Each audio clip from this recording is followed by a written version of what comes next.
So today I will be making rasta pasta, but it will have chicken in it. It won't just be just the pasta. Here's some of the ingredients you can see that'll be used. I have 3 boxes of pasta, all of this. I also have buttercream milk and the cheeses there in the fridge. We have all our many different peppers there. We have the pot ready to go. I'm about to start the chicken breast part now. I'm going to season them first, so let them cook, let them get nice and tender so I can cut them up with small pieces. And then from there, we're going to build the rest of the recipe. All right, guys, see you in a bit. So I'm about to season the chicken. So first, you can see that the chicken is in the pot. Pot's not dirty, it's just old. I've baked so much stuff in it that those black spots are built in, honey. That's when you know you got a good pot. And we have plain salt. We have our Creole seasoning. We have some seasonal, a little bit of allspice, and some black pepper. I will be adding a couple of more seasonings once we put in the pasta and stuff. I like to add just a little bit of curry powder as well to my rasta pasta, but we're not there yet. So come back soon. I'm about to season the chicken now. I'll give you a little video of what it looks like seasoned once I've added the onion and stuff. And here we are.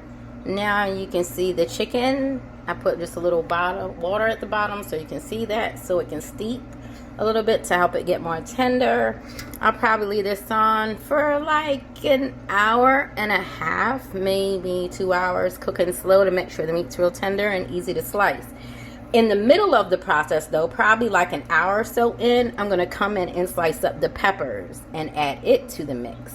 So you'll get to see it.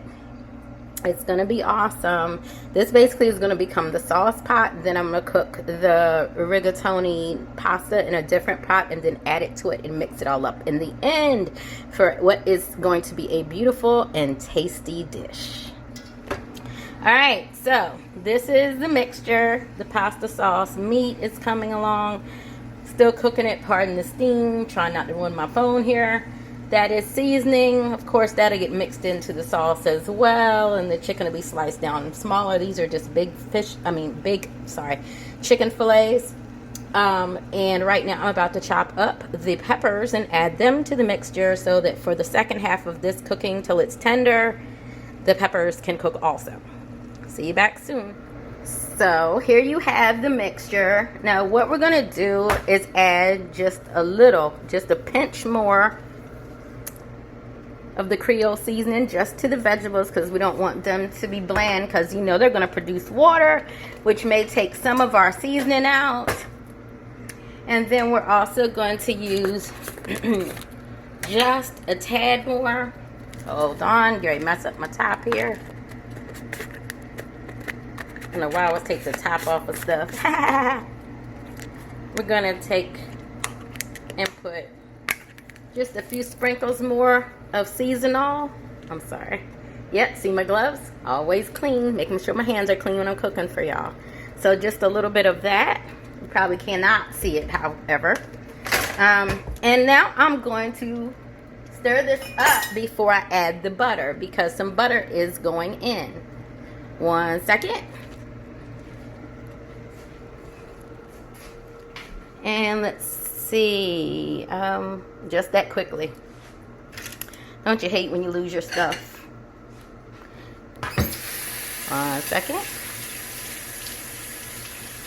Had to get a good, clean, big spoon here. Alright. So back over here we go.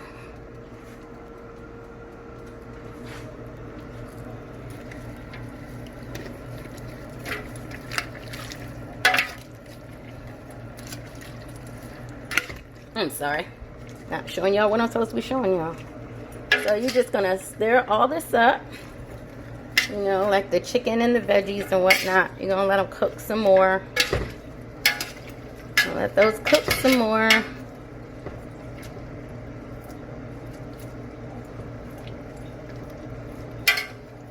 And I'm gonna add some butter too.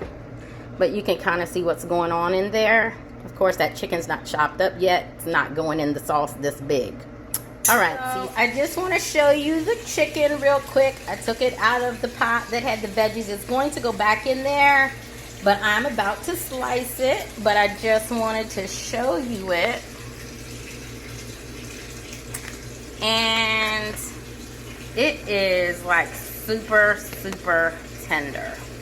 I mean, it is delightful. Well, be back to the next few steps in a little bit. All right, so we've cut up the chicken. You see it now in with the peppers. And now I have taken out what's going to turn into the sauces.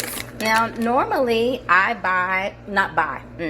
normally I make from scratch my own Alfredo sauce. But this time, to cut cost, we bought these 3, but we're still going to use buttermilk. And then we're going to add these cheeses. The recipe I'm using calls for mostly Mexican blend cheeses instead of your usual Italian blend cheeses for Rasta pasta. So we're going to use lots of cheese and, of course, butter. So I will be back in a few. So here we have everything in the pot together. You'll see the cheeses, the Alfredo, the meat, and the peppers are at the bottom. I'm about to stir them. Put in just a few more sprinkles of this. Also used a little bit more allspice and a very small portion of curry powder because I really want mine to have like that Jamaican taste also. So this is going to be some real Rasta pasta. So let me show you what it looks like when we stir it a little bit. Here, I'm going to mix it. Get everything mixed up, and I'm going to do it the same way I do all my sauces. I either slow cook them in my slow cooker for a while to mix all the flavors up really good, or what I do is, and what I'm doing today is putting it in the oven with a lid on it and just letting it simmer probably for a couple of hours. I only put it on about 300 because we don't want the bottom to get scorched or burned or anything like that.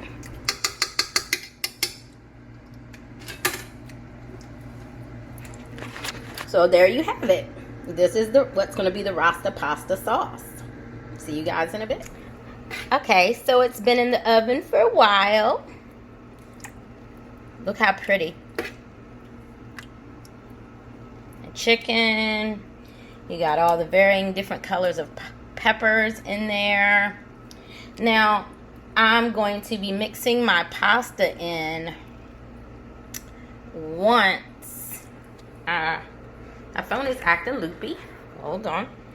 Not sure why it's not focusing. I'm sorry. Hold on. Alright. There we go. Alright. So it's been cooking for a while. And look at how good it looks. You can see all the different peppers. Look how creamy. And here's a lovely piece of chicken as well. You can see the little specks of the seasoning there. It's delightful and it's so creamy. So I'm just going to turn this off, but I'm going to allow it to stay as warm as it needs to stay. My camera's doing the thing again. I don't know why it's having an issue like focusing. It's weird. This is like my best camera. No idea why it's doing this. But at any rate, there you go.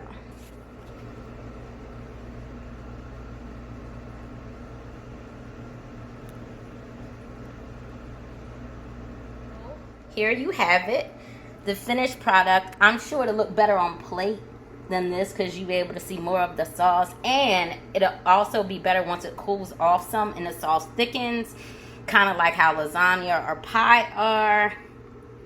But there you see it.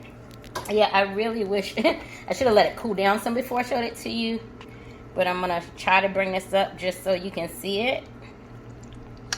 And see all the peppers and the creaminess of it. Here comes that darn smoke messing up my shot.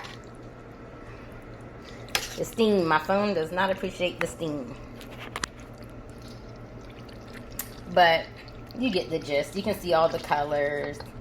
It's going to look better on its on a plate, of course.